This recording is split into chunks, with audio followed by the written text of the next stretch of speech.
عزیز بھائی، آج سیدی حضرت سید شاہ خواجہ قطب الدین احمد ہاشمی المقاتب بشاہ قطب العرفاں علیہ رحمۃ الرضوان جو ہمارے دادا پیر ہے کہ ان کے اس کا موقع ہے۔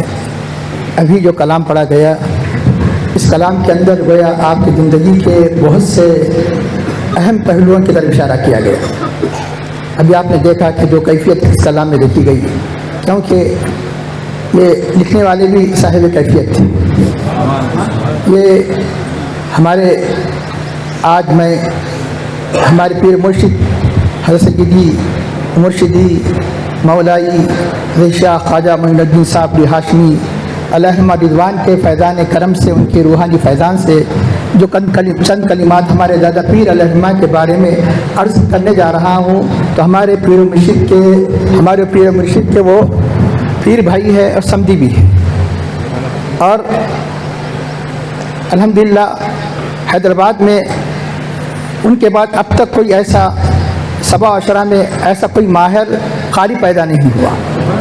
یہ ان کا کلام ہے، ان کا تخلص ہے صوفی۔ ابھی آپ نے سنا کہ تخلص آپ کا صوفی حضرت غیاث الدین علیہ رحمہ، تو انہی کے کلام میں بہت سی باتیں حضرت کی زندگی کی طرف اشارہ ہے۔ ایک تو یہ کہ اس میں بتایا گیا کہ آپ کے روحی مرشد کون ہیں؟ حضور سلطان الہند خواجہ خواجہ دستگیر درمانگا حضرت خواجہ غریب نواز علیہ رحمہ۔ یہ تو ہر ایک کے روحی مرشد ہے، یہ خصوصی معنی میں ہے۔ آپ یعنی ہمارے دادا پیر کو اویسی فیض حضرت سلطان ہند علیہ رحمت سے حاصل۔ اویسی فیض کا مطلب یہ ہے کہ حضرت اویس قرنی رضی اللہ تعالیٰ عنہ کو اللہ کے حبیب صلی اللہ علیہ وسلم کی بارگاہ میں گئے تو تھے، لیکن ملاقات کا موقع نہیں ملا، لیکن اللہ نے ایسا سرفراز فرمایا کہ یعنی ہزاروں میل دور رہنے کے باوجود بھی اللہ کے حبیب کے قدموں میں رہتے تھے۔ تمام تابعین کی سیادت اللہ نے انہیں عطا فرمائی، اسی اویسی فیض کہا جاتا ہے۔ تو چنانچہ یوں تو حضرت خواجہ غریب نواز ہمارے دادا پیر علیہ رحمہ کے درمیان کئی سو سال کا فاصلہ ہے، لیکن ایسا ہی ہے جیسے کہ انہی کے زمانے میں ہمارے دادا پیر کی کیفیت خواجہ غریب نواز علیہ رحمہ کی بارگاہ میں ایسا ہی ہے جیسے کہ انہی کے زمانے میں ہمارے حضرت۔ وہ اس طرح کہ آپ کی زندگی، ایک تو اس میں یہ حضرت نے ابھی جو شعر میں سنا ہے کہ آپ کی یعنی ولادت کی بشارت کون؟ معشوق الہی نے دی تھی۔ معشوق الہی کون ہے؟ یہ کن کا لقب ہے؟ ہمارے دادا پیر کے دادا پیر کے پیر مرشد شاہ عارف حسن علیہ رحمہ، ان کے پیر مرشد حضرت مخدوم شاہ محمد حسن معشوق الہی علیہ رحمہ، یعنی ہمارے دادا پیر کے دادا پیر جب آپ دکن کی سرزمین اور رامپور مراد آباد سرزمین دکن میں پیدا ہوتے ہیں، تو اپنے فرزند یعنی آپ اپنے فرزند اور آپ کے پیر و مرشد حضرت شاہ عارف حسن علیہ رحمہ کو کہتے ہیں کہ بیٹا تمہارا جانشین دکن میں پیدا ہو گیا۔ اب اولیاء اللہ کی نظر کیسی رہتی ہے دیکھیے، اب جب وہ زندگی میں قدم رکھتے ہیں تو عام بچوں کی طرح، یعنی مطلب ہے کہ آپ کی زندگی عام نوجوانی تک بھی عام نوجوان کی طرح، کوئی ریاضت، کسی کے دامن سے وابستگی نہیں، ایسی زندگی عام گزار رہے۔ کیوں؟ خفیہ پولیس کے انسپکٹر تھے، تو ایسے ہی جیسے عام مسلمان زندگی گزارتا ہے۔ تو یاد رکھیے، ایک ولایت ہوتی ہے قصبی، ایک ولایت ہوتی ہے وہابی۔ تو اللہ نے آپ کو وہابی ولایت عطا فرمائی۔ وہابی ولایت سمجھنے کے لیے بہل الدانہ کا قصہ سنیے۔ ایک مرتبہ بہل الدانہ جا رہے تھے تو ہارون رشید نے کہا کہ فوراً کو اوپر کھینچ لو، وہ تیسری چوتھی منزل میں اوپر کھینچ لو۔ اب بہل الدانہ کو وہ اپنے وہ اس میں رکھ کر، جیسے ٹوکرا ہوتا تھا اس میں رکھ کر اوپر کھینچ لیا گیا۔ ہارون رشید نے بہل الدانہ سے پوچھا اللہ سے پہنچنے کا کیا طریقہ ہے؟ یہی طریقہ ہے جو تم نے کیا، یہی بات سمجھ میں نہیں آ رہی ہے۔ اگر میں اللہ تک پہنچنا چاہوں تو چنانچہ بہت سے یعنی مسائل ہے، تو چنانچہ اگر میں تیرے پاس آنا چاہوں تو یہ ضروری نہیں ہے کہ تجھ سے ملاقات ہوں کہ تیرے پہلے سب سے پہلے پہرے دار دربان پھر قبول کر لے، کئی یعنی مصیبتوں کے بعد تجھ سے ملاقات ہو سکتی ہے، لیکن تو نے چاہا تو ایک آن میں ملاقات ہو گئی، اور اللہ نے چاہا تو آن کی آن میں ولایت کے درجے پر فائز کر دیتا ہے۔ تو اس طرح ایک طریقہ ہے، اس کو کہتے ہیں ولایت وہابی. لیکن یہ اللہ کی قدرت بتانے کی، اللہ کی قدرت ہوتی ہے، قانون ہوتا ہے. قانون یہ ہے کہ اللہ کی بارگاہ میں پہنچنے کے طریقے جو بتائے گئے، ریاضت و مجاہدہ. اللہ تعالیٰ فرماتا ہے والذین جاہدوا فینا لنہدینہم سبلنا. آپ کہیں گے اب اللہ تعالیٰ چاہے تو مجھے تو اللہ یہ تو اللہ کا کرم ہے، جس میں چاہے ہو جائے. تو اللہ تعالیٰ فرماتا ہے جو ہماری راہ میں مجاہدے کرتے ہیں ہم ضرور ہم اپنی راہیں دکھاتے ہیں. یہ اللہ تعالیٰ کا قانون ہے. قدرت یہ ہے کہ اللہ جسے چاہے آن میں عام آدمی کو بھی اللہ تعالیٰ ابدال بنا دے، عام آدمی کو اللہ ابدال بنا دے، بڑے بڑے غنی مرتبے عطا فرما دے. لیکن ایک بات یاد رکھیے، اکثر میں یہ ناچیز تقاریر بولا کرتا ہوں، ایک ہوتا ہے ایک ریاضتوں کے بعد ولایت دی جاتی ہے، ایک ولایت دے کر ریاضتیں لی جاتی ہے. ریاضتوں سے خالی کوئی ولی نہیں. اب آپ کی ریاضتیں کیسی ہے، میں مختصر سے اس وقت میں بہت سی باتوں کی طرف اشارہ کرنے کا ارادہ ہے. آپ کی ریاضتیں کیسی، اب سنیے. اب اس کے بعد اب کیا ہوا کہ ایک مرتبہ خواب میں حضرت خواجہ دستگیر درمانگاہ خواجہ غریب نظر آتے ہیں کہ بیٹا تمہاری امانت ہمارے پاس ہے، لے لو. کیونکہ آپ اس راستے ہی میں نہیں چل رہے تھے، امانت وغیرہ کا کوئی تصور ہی نہیں تھا کہ امانت کیا ہوتی ہے. تو اپنے والدہ سے کہتے ہیں کہ اس طرح خواجہ غریب نظر خواب میں آ کر کہتے ہیں کہ امانت لے جاؤ. تو ٹھیک ہے بیٹے، تم فوراً اس کا زمانہ قریب آ رہا ہے، خواجہ غریب نظر کا، تم اس میں جاؤ. انہوں نے توجہ نہیں کی. پھر دوسرے دن خواب میں آتے ہیں کہ بیٹا امانت لے جاؤ، پھر بھی توجہ نہیں کی. تیسرے دن جب خواب میں آتے ہیں تو فرماتے ہیں کہ تجھے جانا ہی پڑے گا. اب آپ اپنے دوستوں کے ساتھ بطور تفریح کے جیسے ارادہ کر کے اجمیر چلے جاتے ہیں، لیکن وہاں سلطان ہند خواجہ غریب نظر ہم اپنا بنا لیتے ہیں. ایسا اپنا بنا لیتے ہیں کہ آپ دنیا کی محبت دل سے نکل جاتی ہے. جب دوست واپس ہونے لگتے ہیں کہ چلو میں نہیں آتا، ارے دیوانہ ہو گیا سب، نہیں میں نہیں آتا. تو اس کے بعد بتایا گیا کہ حکم ہوتا. اب آپ کی تربیت کہاں ہو رہی ہے؟ خواجہ غریب نواز رحم کر رہے ہیں. جیسا ظاہری شیخ تربیت کرتا ہے ویسے تربیت ہو رہی ہے. فرمایا کہ جتنے عالی شان، بتایا گیا کہ اس زمانے میں مطلب یہ کہ ایک انسان کے پاس 5-10 قیمتی جوڑے ہونا بڑی بات ہے. ایسے 20-30-40 جوڑے تھے. تو جتنے اب یقیناً جب ایک ایسی شان کا آدمی جاتا ہے تو ہر قسم کے عالی شان جوڑے لے جاتا ہے. سارے جوڑے فقیر و فقراء میں تقسیم کر دو. فقیرانہ انداز سے لباس پہن لو. روزانہ ٹائم ٹیبل بتا دیا گیا، تمہیں یہ کرنا ہے اور کھانے کے لیے لنگر میں فقراء کے لائن میں بیٹھ کر کھانا لینا ہے. اب تربیت کیسے ہو رہی ہے؟ خواجہ غریب نواز رحمہ. ابھی ایک دن 2 دن، ایک ہفتہ، ایک مہینہ چلا گیا، ہوتے 1 سال، بعض عبادتوں کے بعد 1.5 سال. لیکن ایک بات یاد رکھیے کہ اس فیض روحانی کے باوجود بھی ظاہری کسی نہ کسی شیخ کا مرید ہونا ضروری ہے. جب تک یہ نورانی سلسلے سے وابستگی نہیں ہوگی، خصوصی فیض اس سے حاصل نہیں ہو سکتا. تو روحانی اس فیض کے ساتھ ساتھ کسی بزرگ کے ہاتھ میں ہاتھ دینا بھی ضروری ہے. تو اب فکر ہوئی کہ کسی نہ کسی شیخ سے وابستگی، کیونکہ آپ کے مربی کون ہے؟ زندگی کے پہلے مربی آپ کے خواجہ غریب نواز علیہ الرحمہ. کتنا بڑا مقام ہے ہمارے دادا پیر علیہ الرحمہ کا. اب شیخ کا بھی تعین آپ ہی فرماتے ہیں، تمہارا شیخ کون ہوگا. اب اس کے بعد کے آنے والے عرس میں بتاتے ہیں کہ دیکھو کہ یہاں تک کہ صورت بھی بتا دی کہ جو یہ صورت والے، یہ صفت والے جب آئے تو ان کے ہاتھ پر بیعت کر لینا. اس وقت یہ بلڈنگاں نہیں تھے، ڈیرے لگائے جاتے تھے. ڈیروں میں تلاش کرے تو آخر میں وہ صورت جو آپ کو بتائی گئی، وہ صورت جب دکھائی دیتی ہے تو فرط مسرت سے ان کے قدموں پر سب رکھ دیتے ہیں، مرید ہو جاتے ہیں. اور کون ہے؟ وہ ہے حضرت شاہ یعنی رامپور شریف کے شاہ عارف حسن علیہ الرحمہ. شاہ عارف حسن علیہ الرحمہ بتایا گیا. اور ایک بات سنیے، اتنی تربیت روزانہ خواجہ غریب نواز علیہ الرحمہ خواب میں آتے تھے، روزانہ آتے تھے. ایک دن نہیں آئے تو ان کی طلب کا عالم یہ ہو گیا. ہو سکتا ہے کہ موقع ملا تو وہ بھی کلام سن سکتے ہیں. یہ کب تک سختی بیداد ہے اجمیر کے خواجہ حضرت، یہ سختی کیوں کر رہے ہیں؟ ایک دن خواب میں نہیں آئے تو اندر لگا کہ اب اس کے بعد اب یقیناً اب یہ عرض کر چکا، ولایت دے کر مجاہدے لیے جاتے ہیں، ریاضتیں. کسی کو مجاہدے ریاضتوں کے بعد عمومی قانون جو ہے، ریاضتوں کے بعد ولایت دی جاتی ہے. اب اس کے بعد اب آپ رامپور لے کر چلے جاتے ہیں, اب پورا یہاں بالکل یعنی اس وقت خط وغیرہ کا یعنی بہت کم تعلق تھا, فون وغیرہ کا زمانہ نہیں تھا, تو آپ چلے جاتے ہیں کہاں رامپور چلے جاتے ہیں.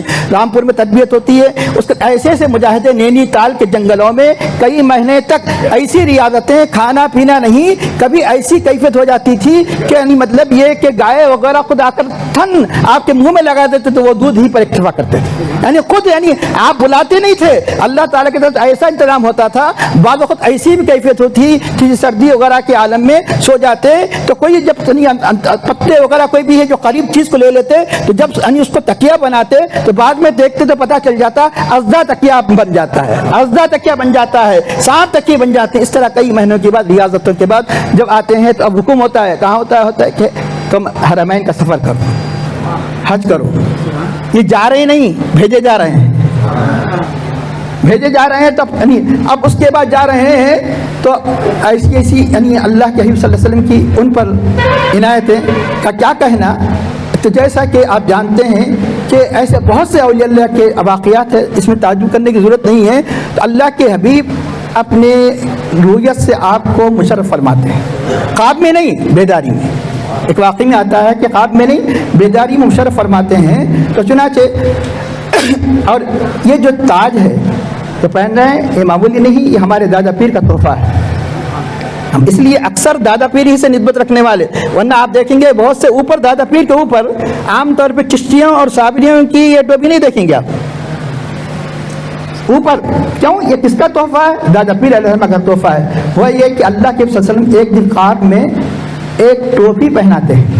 اب ذہن میں وہ ٹوپی کا پورا نقشہ ثبت کر لیتے ہیں کہ ٹوپی کیسی تھی. جو ہی بیدار ہوئے مدینہ منورہ کے ایک درزی کو لے کر اپنے ہاتھ سے بتایا کہ اس طرح ٹوپی سیو, یہ چنتوں کی طرح, جو جس طرح اللہ کے حبیب نے پہنایا تھا ویسی ہی ٹوپی تیار کر کے پہن کر آئے, اپنے مریدوں میں عام کیے اس نسبت کی وجہ سے. ورنہ یعنی مطلب ہے کہ طہارت وغیرہ کو جائے تو آداب یہ ہے کہ ٹوپی پہن کر جائے, اس نسبت کی وجہ سے اپنے پاس کوئی ٹوپی دوسری رکھ لے. اس لیے وہ نسبت جو اللہ کے صلی اللہ علیہ وسلم سے ہے جو خواب میں جو بتائی گئی, اسی نسبت کی وجہ سے اس کے احترام کر کے اس ٹوپی کو نکال کر خالی سر میں نہ جائے, دستی یا دوسری ٹوپی پہن کر جائے. تو یہ تحفہ کس سے ملا؟ ہمارے دادا پیر علیہ السلام سے ملا. اب اس کے بعد بتایا جاتا ہے کہ کافی وقت گزرنے کے بعد بھی ہمیں آ کر بتانا پڑا اپنے والدہ کو, اپنے گھر احباب کو کہ میں فلاں ہوں, کیونکہ ہر چیز کا نقشہ بدل گیا تھا. سر چہرہ تو نورانی اور چہرے پر جو داڑھی بھی نورانی. اب وہ ہر چیز جب یہ ان کی کیفیت بدل گئی, اب یہاں آنے کے بعد اب یہاں آپ کے فیض کے دریا شروع ہوتے ہیں. ایک یوں تو آپ کی زندگی کے بہت واقعات ہیں. ہر آدمی جو بھی یعنی مطلب دادا پیر علیہ السلام سے یعنی مطلب ہے کہ اگر وہ ڈائریکٹ کوئی نہ سنا تو اس کے سننے والوں سے سنے گا تو ہر یعنی ایک سے آپ نہیں کرامت سنیں, ہر ایک سے اتنی یعنی صاحب کرامت اللہ نے بنایا. لیکن ایک دو واقعات جو آپ کی عظمت و بزرگی کی دلالت کرتے ہیں وہ بھی وہ واقعات جس کا تعلق اولیاء اللہ کی زندگی سے ہے. زندگی کا مطلب یہ ہے کہ جس طرح ہر ایک کو موت آتی ہے, اولیاء اللہ کو بھی ایک آن کے لیے انہیں بھی موت کا مزہ چکھنا ہے, لیکن انہیں ایسی زندگی دی جاتی ہے, ہماری ایسی ہزاروں زندگیاں ان کی زندگیوں پر قربان. یعنی ایک لمحے کے لیے تو موت آتی ہے, لیکن اللہ تعالیٰ کا ارشاد ہے من عمل صالحا من ذکر او انثى وهو مؤمن فلنحيينه حیاۃ طیبہ. جو اعمال صالحہ کی زندگی گزارتا ہے, خواہ مرد ہو یا عورت, اس میں مرد ہی کی تخصیص نہیں کہ عورت بھی ولی ہو سکتی ہے, مرد ہو یا عورت. تو اللہ تعالیٰ وعدہ یہ ہے فلنحيينه حیاۃ طیبہ, ہم اسے ضرور پاکیزہ زندگی عطا کریں گے. اور عطا کرتے ہیں کا لفظ نہیں ہے, عربی زبان معمولی گرامر جاننے والا جان سکتا ہے. عربی زبان میں یعنی مطلب پریزنٹ ٹینس پہ لام اور تشدید آ جاتی ہے, لنحینہ. عام طور پہ قرآن میں کیا پڑھتے ہیں؟ یحیی و یمیت, یہی پڑھتے ہیں نا آپ, یحیی نحیی یہی پڑھتے ہیں. لیکن یہ یحیی یا نحیی جو بھی لفظ ہے اس پہ لام اور نون آ جاتا ہے تو پریزنٹ کے معنی میں نہیں ہوتا. ان کی تو پاک زندگی تم تو دیکھ رہے ہیں, یعنی اس دنیا سے جانے کے بعد بھی پاکیزہ زندگی ہم عطا کریں. اس لیے فیوچر میں ہو جاتا ہے. فیوچر میں ان کی زندگی کیسی ہوتی ہے؟ ان کی زندگی ایسی ہوتی ہے ہم زندہ رہ کر بھی یہ دیواروں کے پیچھے کیا دیکھ رہے ہیں, زندہ ہے نا بھائی, یہ کیسی زندگی ہے؟ وہ روڈ پہ ہو رہا ہے, یہاں سے بیٹھ کے دیکھ سکتے آپ, یہ دیوار کے پیچھے کیا ہو رہا ہے دیکھ سکتے. ارے ہزاروں سینکڑوں ملتے وہ دیکھ سکتے ہیں دنیا سے جانے کے بعد بھی. کس طرح دیکھا؟ خواجہ غریب نواز نے دیکھا.